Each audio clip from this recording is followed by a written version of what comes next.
फिर दिन हुआ,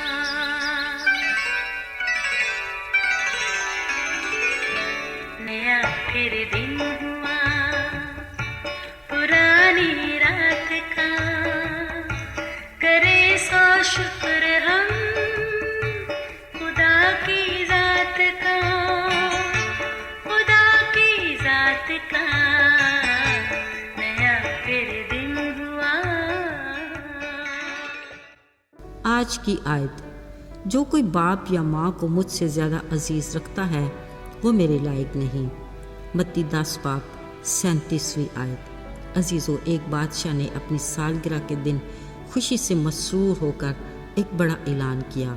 उसने अपने 3 वफादार वज़ीरों से कहा, मैं तुम्हारी अच्छी कारकर्दगी पर खुश हूँ और तुम्हें इनाम में कुछ देना चाहता हूँ, सो जो तुम्हारी ख्वाहिश होगी वो पूरी की जाएगी। ओह, इतनी बड़ी पेशकश! हमारी खुशी के वज़ीरों को कुछ समझ नहीं आ रही थी कि क्या मांगे। बड़ी सोच विचार के बाद 2 वज़ीरों ने जो मांगा, बादशाह ने अपने वादे के मुताबिक दे दिया। अब तीसरे वज़ीर की बारी थी। बादशाह ने कहा, हाँ बता, तेरी क्या ख्वाहिश है, वो भी पूरी की जाएगी।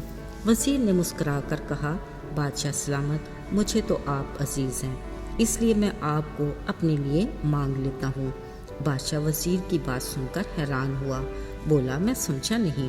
वज़ीर ने बादशाह से कहा, आए बादशाह, ये सब कुछ तो आपका है और आप ही हर चीज़ के मालिक हैं। अगर आप मेरे बादशाह बन जाएंगे, फिर जो आपका होगा वो सब कुछ मेरा ही तो हो जाएगा। हाँ, ये बात तो दुरुस्त है। बादशाह तीसरे वज़ीर की अक्लमंदी और जहानत पर हैरान भी हुआ और खुश भी, और उसे इनाम के तौर पर तोहफे अता किए।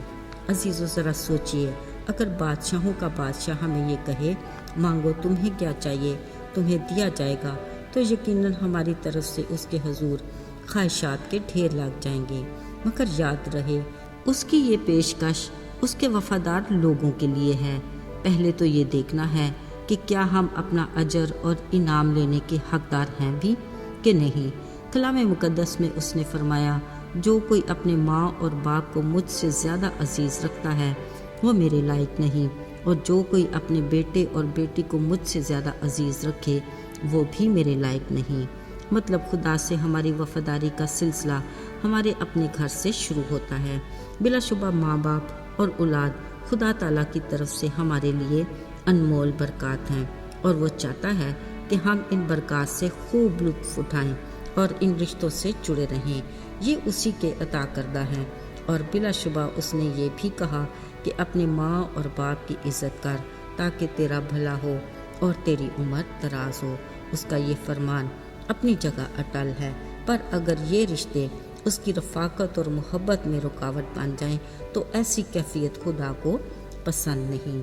अजीज़ों, याद कीजिए, जब इब्राहिम को खुदा ने अपने बाप का घर और नातेदारों को छोड़ने के लिए कहा तो कलाम में लिखा है कि खुदा के हुक्म से उसने वैसा ही किया जैसा खुदा ने उसे कहा, और उसे ऐसा करने का इनाम मिला। खुदा ने उसकी औलाद को रेत के ज़रों और आसमान के सितारों की तरह बढ़ाकर उसे एक बड़ी कौम बनाने का और उसे बरकत पर बरकत देने का वादा किया, सो पूरा किया। पर ज़रा सोचिए, अगर वो ऐसा ना करता तो क्या वो खुदा की बरकत के लायक होता? हरगिज़ नहीं।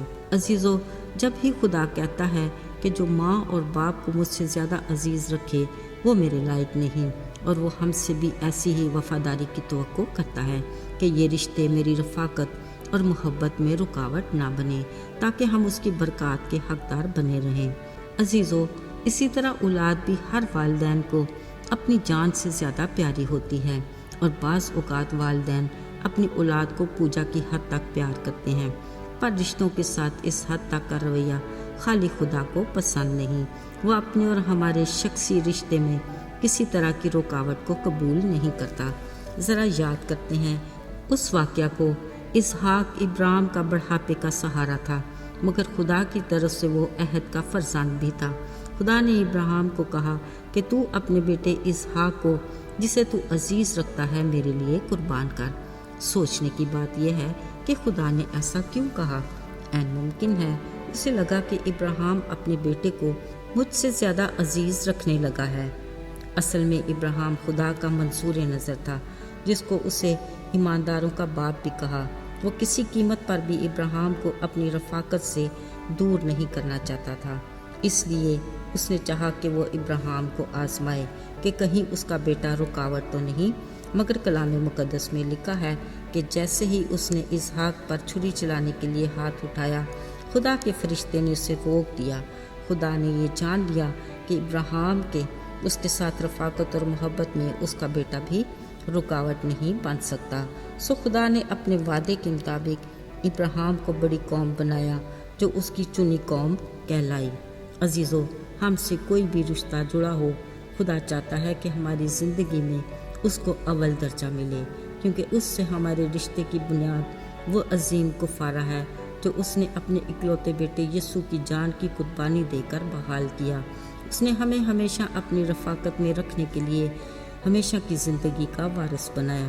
بلا شبہ ہماری ہمیشہ کی زندگی کی منزل کا راستہ اس کا وہ صلیبی سفر تھا جو انتہائی اذیت ناک تھا، لہٰذا اس ابدیت کے سفر کے لیے اس نے ہمیں ہدایت کی کہ ہم بھی اپنی صلیب اٹھائیں اور اس کے نقش قدم پر چلیں، تاکہ ہماری منزل دن رات اس کی رفاقت کی جگہ یعنی ہمیشہ کی زندگی ہو۔